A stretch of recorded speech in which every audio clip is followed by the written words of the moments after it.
Welcome to another deep dive. Today we're going to be looking at how images make meaning. Like, how do they work? We've got a chapter from a research methods textbook Okay. and also a script from another podcast Get that to we're it. going to be kind of comparing and contrasting as we go through this. That's awesome. And I think it'll be interesting to see what they have to say about how we actually interpret images. Yeah. Because some people say it's all subjective, like Mhm. beauty is in the eye of the beholder, so to speak. But I think our sources today are kind of arguing that there is a logic Yeah. to the way that we see images, Okay. and that there are certain principles that we can actually use to understand them better. I like that. A visual logic. Yeah, visual logic. Yeah, it's like a secret code almost Right. for understanding how images work. Yeah, like a decoder ring for the visual world. That's a great way to put it. So why don't we try to kind of crack that code today Okay. and see what we can uncover? Yeah, let's do it. So the chapter lays out these 6 principles Six critical. for visual logic. Gotcha. And they are tensional, unity, realism, ambiguity and meaning, control of direction, and ecological relationships. Wow, that's quite a mouthful. It is. But they sound really fascinating. I do. So where should we start? Well, I think maybe we should just start at the beginning Okay. with the tensional principle. All right, the tensional principle. What is that all about? Well, I think about it kind of like, you know how in physics, every object have like a gravitational pull? Hmm. In a visual sense, every element in an image, whether it's a line or a shape or even just like the empty space, Right. it exerts a kind of visual force. Okay. And so the interplay of all these forces is what creates tension in an image. So it's kind of like a push and pull. Exactly. It's like a push and pull between different elements. And that tension can make an image feel dynamic, exciting, or even unsettling. Right. And so I guess it's not just about what's in the image, but it's also about how those things are arranged. Exactly. The arrangement, the composition, it all plays a role in creating that tension. Okay, so the chapter actually uses an example. There's the student artwork. Okay. It's called My Country. My country. And it was made by Paula Bolander. Okay. And I think it really illustrates this idea of tension well. Can you describe it a bit? Yeah, so in this artwork, Bolander uses these strong diagonal lines. Okay. And she kind of creates this asymmetrical balance, Uh-huh. which, it immediately gives you this feeling of movement and excitement. You kind of feel like you're being pulled into the scene. Right. It's not like a calm, peaceful landscape. No, not at all. It's Mm. very dynamic and energetic. Yeah, and I think that's something I've noticed even in my own experience. I tend to be drawn to images that have a lot of energy, Right. but I've never really thought about why that is. It's interesting, isn't it? It is. So you're saying that the placement of elements, like whether things are symmetrical or asymmetrical, Yeah. can actually affect how we feel when we look at an image. Absolutely. Think about it this way. Yeah. A perfectly symmetrical composition can feel very stable, very calm. Right? But when you introduce asymmetry, when things are off balance, Mm-hmm. that can create a sense of tension, of unease, even anxiety. Wow. So it's really powerful stuff. It is. Artists use these tensional forces very deliberately to evoke specific emotional responses. That's fascinating. Okay, so we've got tension. Tension. What about this next principle? Unity. Unity. Well, unity is all about creating a sense of harmony or cohesion within an image, even if there are a lot of different elements going on. Right. It's kind of like a well-rehearsed orchestra where each instrument has its own unique sound, Yeah. but they all work together to Right. create a unified piece of music. So finding a way to make those individual elements kind of sing together. Exactly, to make them work together, to create a cohesive whole. The chapter gives an example of a motorcycle print by right. David Ulch, and he uses these repeating circular forms Okay. and curved lines and patterns of light and dark that actually echo the shape and the movement of the motorcycle itself. So even though there's a lot going on visually, it all feels connected and unified. Yeah, that makes sense. So it's kind of like even though there's variety, Yeah. it's that underlying unity that ties it all together. Exactly. It's what gives the image a sense of completeness, of satisfaction. Okay. So we've got tension, we've got unity. Right. Now this one I'm a little confused about. Okay. This next principle is realism. Realism, yeah. But how can something be realistic Hmm. if it doesn't actually look like anything in the real world? Like if it's abstract? That's a great question. Yeah. Because, when we talk about realism, we're not just talking about mimicking the physical world. Right. It's about capturing a sense of reality, Okay. whether that's emotional, psychological, or even conceptual. A photograph might capture a specific moment in time, Yeah. but a painting can capture like the essence of a feeling or an idea. Okay. So it's not just about what we see, but also about what we feel and understand. Exactly. It's about connecting to a broader sense of truth. Okay, so the chapter actually gives this example of two portraits Okay. by Barbara Heisman, Okay. and they're both of her deceased father. Oh, wow. But in one portrait, she uses these traditional techniques to kind of create a very realistic representation of him, Okay. like almost photographic. Right. But in the other portrait, she actually distorts the perspective and plays with light and shadow to create a much more dreamlike, almost haunting image. So two very different approaches. Yeah, and I think what's interesting is that they're both of the same subject. Right. But she's creating these two very different realities Yeah. by manipulating the visual elements. It makes you think about like what she's trying to convey, right? Right. Is it about her grief? Is it about different aspects of her father's personality? Yeah. It's fascinating. Right. So even though it's not a literal representation, Yeah, it can still be realistic in a sense. exactly. It's about conveying something true and meaningful about the human experience. Okay, so it's not about whether it looks real. It's about whether it feels real. Yeah, I like that. It's about the feeling, the emotional resonance. Okay. So we've got tension, unity, realism. What about ambiguity and meaning? Ambiguity and meaning. Isn't ambiguity usually a bad thing? Like, don't we want our messages to be clear and straightforward? You would think so, right? But actually, in visual communication, ambiguity can be a very powerful tool. Think about it. When you read a book or you watch a movie, and it leaves you with more questions than answers. Sometimes those are the stories that stay with us the longest. That's true, the ones that make you think. Exactly. The ones that make you think and come up with your own interpretations. And you're saying that ambiguity in visual art works in a similar way. Absolutely. Visual ambiguity invites the viewer to participate in the meaning-making process. Okay. So instead of just passively consuming an image, you're actually forced to engage with it, to ask questions and draw your own conclusions. Okay, so it's not about being vague or unclear. It's about creating space for multiple interpretations. Exactly.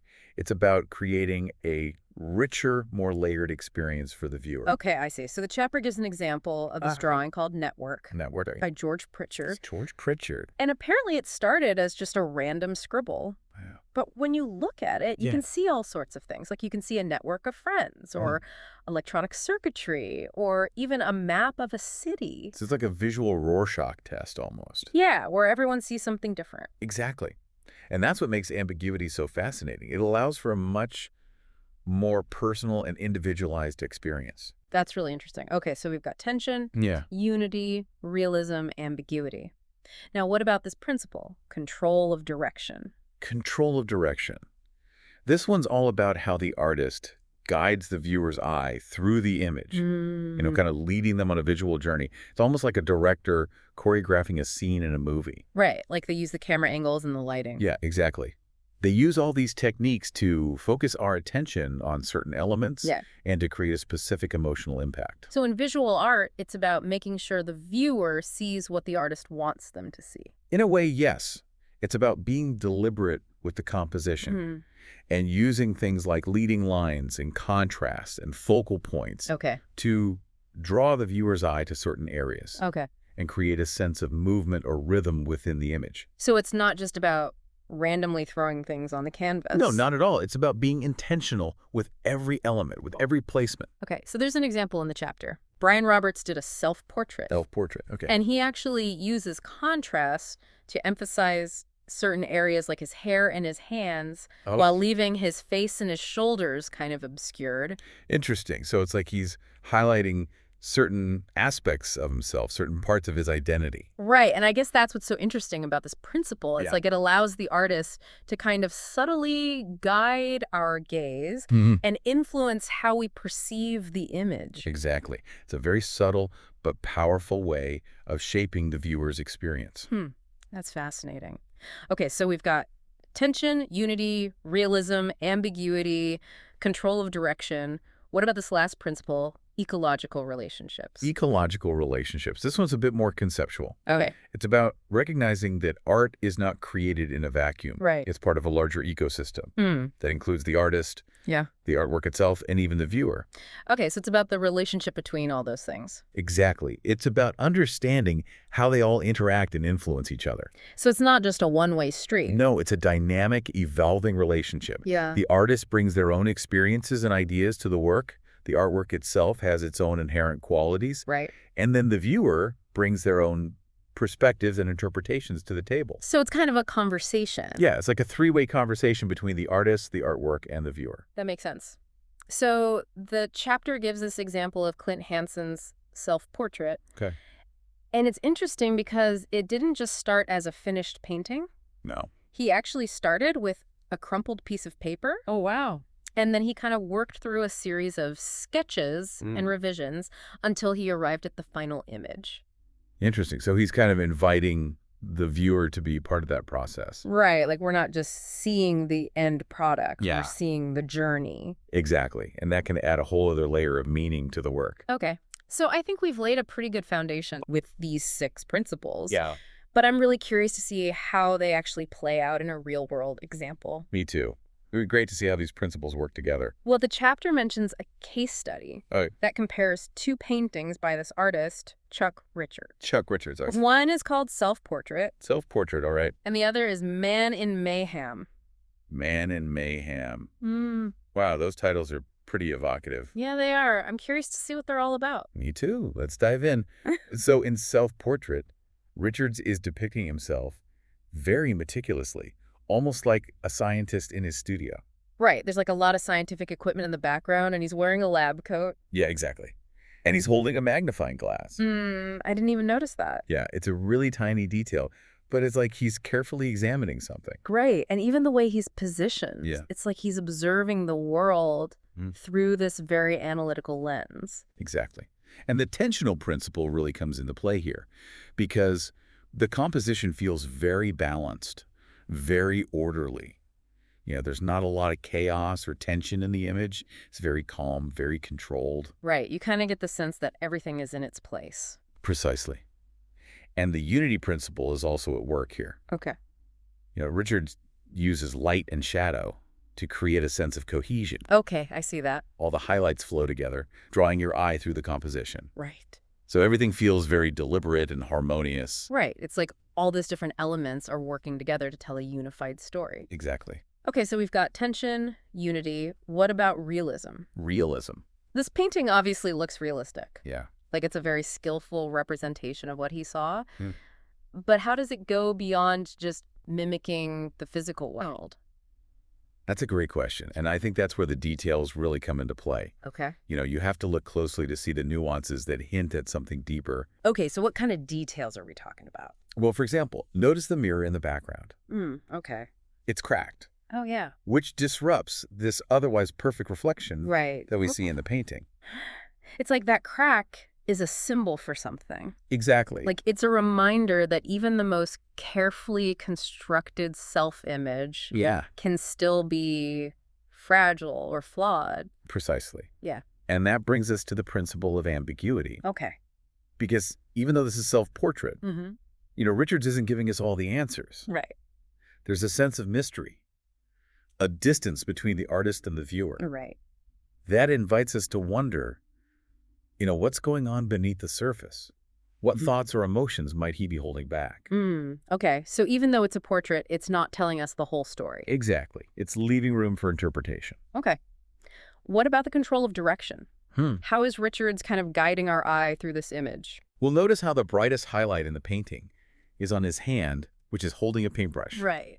Right. It's almost like he's saying, this is my tool. This is how I make sense of the world. Right. It's like he's highlighting his craft or his skill. Exactly. Okay. And finally, how does the ecological relationships principle come into play here? Well, even though we don't see the actual process that Richards went through to create this painting, Right. you can sense this real careful deliberation in every brushstroke. Right. You know, it's like we're seeing the culmination of a journey, a process of exploration and refinement. That makes sense. Okay, I think I have a pretty good grasp Yeah. on self-portrait. I'm ready for the contrast. Okay. Tell me about Man in Mayhem. Man in Mayhem. Well, in stark contrast to the order and control of self-portrait, Yeah. Man in Mayhem is just this whirlwind of chaos and disorientation. Okay. The composition is totally jumbled. Yeah, it almost looks like a bunch of random objects just thrown together. Exactly. Objects are scattered everywhere. The perspective is distorted. It's really unsettling. It's almost like the world itself is falling apart. Wow, so right away, Yeah. we can feel the difference in the tensional principle. Definitely. Like in self-portrait, it was all about balance and harmony. But here, it's this sense of unease Right. and disruption. Exactly. It's like the opposite of calm and controlled. Right, right. So what about unity? Does that principle even apply here? It does, but in a much different way. The unity here comes from this shared sense of chaos and fragmentation. You know, the scattered objects, the distorted perspective. Yeah. It all contributes to this feeling of a world in disarray. Right, like a world that's come undone. Exactly. It's unified in its disunity. I see what you mean. It's not unified in like a harmonious way, Yeah. but it's unified in a way that reflects the subject matter. Yeah. Okay, so what about realism? How does this painting connect to a sense of reality, even though it's not like a literal depiction of a scene? Right. Well, it turns out this painting is actually a portrait Okay. of Richard's father, who was struggling with Alzheimer's disease. Oh, wow. I didn't know that. Yeah. So all that chaos and disorientation that we see in the painting, Yeah. they're not just abstract concepts. Right. They're actually a visual representation of what it feels like Right. to experience the world through the lens of dementia. Wow, that's really powerful. So the realism here is emotional and psychological. Exactly. It's about capturing the essence of this really difficult human experience. That's heavy. Oh. And how does ambiguity play into all of this? Well, I think it's interesting because in self-portrait, Richard's maintained a certain distance from the viewer. You know, he's kind of like this detached observer. Right. But in Man and Mayhem, we're thrust right into the middle of this chaos. There's no safe distance. There are no clear answers. Right, like you can't escape it. Exactly. It's really immersive and unsettling. It's like we're forced to confront the reality of Alzheimer's head on. Like we're experiencing it through the eyes of someone who's losing their grip on reality. That's a really insightful way to put it. And the controlled direction is also used in a very different way here. Okay, how so? Well, instead of guiding our eye smoothly through the composition, Richards is using these jagged lines, these jarring contrasts, and this swirling composition to create a sense of disorientation and confusion. So he's deliberately making us feel lost and off balance. Exactly. Which, again, mirrors the experience of someone with Alzheimer's. Right, right. And what about ecological relationships? Well, I think it's clear that this painting is not just like a detached observation of Alzheimer's disease.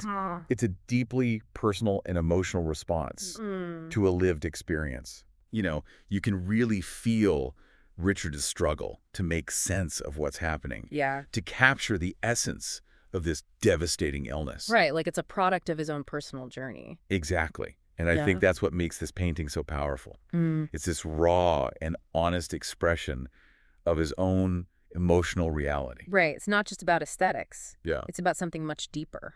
Exactly. Yeah. And I think that's what all of these principles of visual logic really allow the artist to do, is to communicate these really complex and nuanced ideas that go way beyond just the surface level. Right. You know, it's not just about what we see, it's about what we feel and what we understand.